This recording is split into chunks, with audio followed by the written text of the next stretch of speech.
Bautista bom, hopi bom inisiativa, prometo ko danke na nos sabihin ko pa Father Jairo ko abing yuda nos, doon na bendisyon na to rin uniform nang bendisyon na yung doon nang kwalta siguro di apreciar ko klaro tame ta din junto ko na pasobra nos tabay merka wari kina nang pagana siguro. Bong presentasyon. Nos worry si nos gana, pero a presentación me está digno para un pelotero de Aruba. Actualmente nos team está 22 jugadores, de cual 17 está yendo a Arizona, 17 por junga.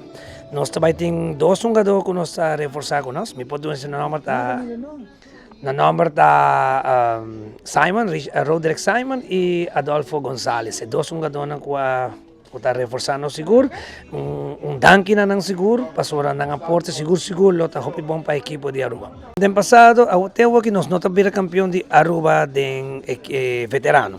De veteranos foi biaso campeão e o restante na nos sali 2, de 3 e 4 lugar. Então, aceita, pero coisa bom sempre nos classificar para baixo, então aceita uma boa satisfação para a equipe mesmo, para sobrar com esta de un incentivo, uno que nos quiere representar, uno nos que llega de béisbol. Preparación tremenda. Nos temos como 3 lunes de training, mas avisamos a nos começar com training de condição. Nós vai para depois nós vai para cage, tem gym e agora que nós temos feld, que preparação me vai 1, 2, 3 tap, maneira passou nos meses por evitar lesões para chegar sano na Arizona, caminha com um dona por todo por todo.